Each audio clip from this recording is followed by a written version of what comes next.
The first question, how do you see the giving charitable landscape shifting? And what are some of the key trends you're seeing out there right now? Yes, there's several things. So I took a few notes. Technology being number one, right? Super disruptive, happening at such a rapid pace, it makes our heads spin. And it's a lot to keep up with for charities. Crowdfunding, the introduction of crowdfunding, it's no longer up to charities to go off and save somebody who's just had a recent paralysis and needs a wheelchair and can't afford one. Well, 30 friends can get together and pull together the money without even going to a charity, right? So that's been disruptive.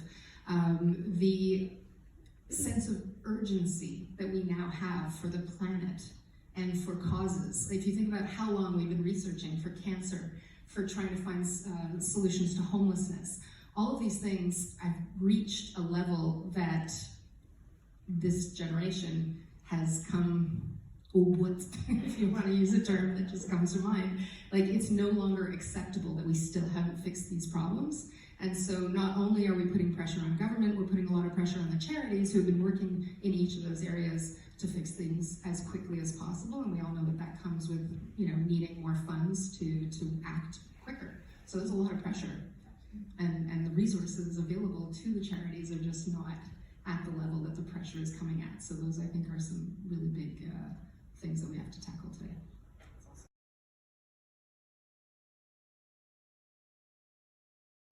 I think one of the main focus for us is working with our clients on segmentation. Knowing your donors. You said people are trying to have more of a relationship with their organizations other than just a transactional one. And there are no more excuses. You just heard Jacob talk about all the ways that we can learn about our donors.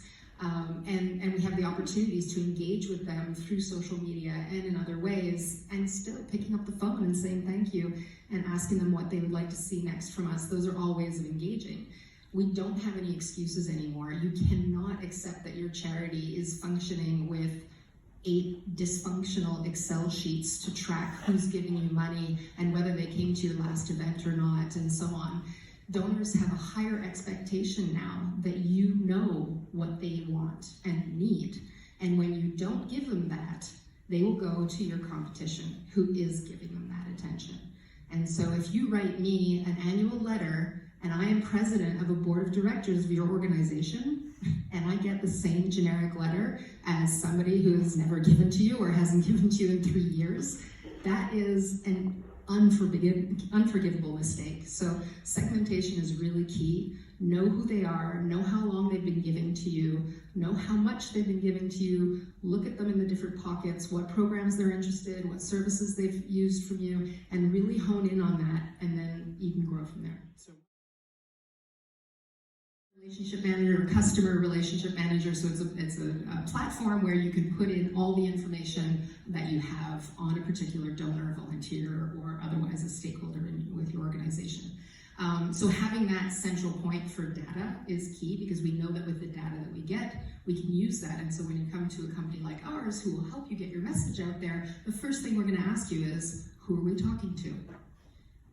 And if you say, le grand public, it's not going to work, because we need to know more than that. We need to know who we're talking to, what do they want to hear, why do they love you, and how can we make them love you more?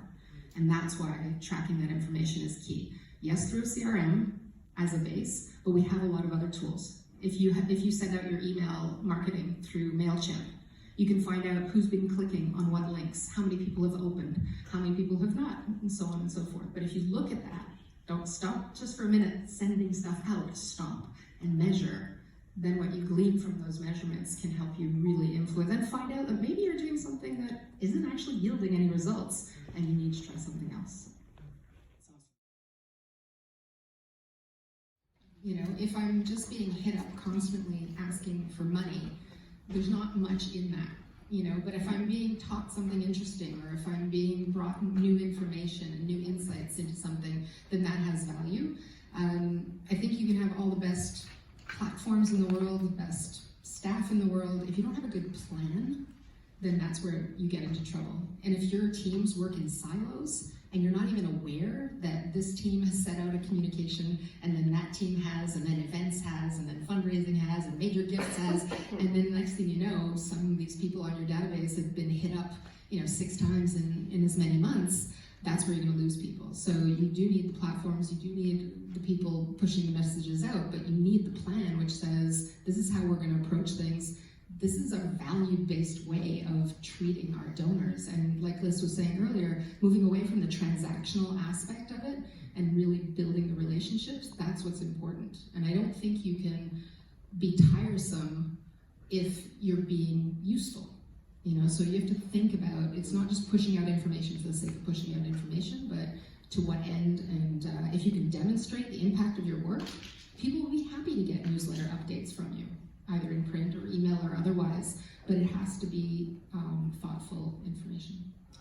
So curious to know what you ladies feel has been successful or not successful in all the things that you've tried, and what have you learned if it has not been successful? I would say from observing a lot of what our clients have tried, they spread themselves really thin, trying to acquire new donors.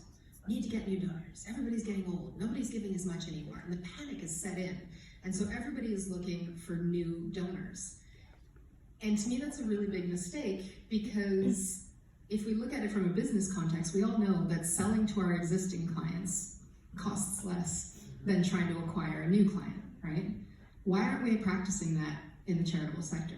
Why aren't we taking better care of our current donors and getting them to give a little bit more before we kill ourselves trying to chase down new ones who probably don't even know us from a hole in the head? And yes, a great social media strategy will help you, but it only gets you so far. The power that you can have on social media when a 10-year plus donor puts out on their social media how much they love you, they become your biggest champion, they become your biggest ambassador, and it makes your life a lot easier not having to ask the big ask, because now you've got all these champions out there speaking on your behalf, and that peer-to-peer influence is way more successful than any direct marketing and any fancy campaign that a company like ours could cook up, because it's true, it's real, and it's true, and that's what helps charities grow their donations. So my recommendation is really, before you set out too far to try and acquire, let's work on retention.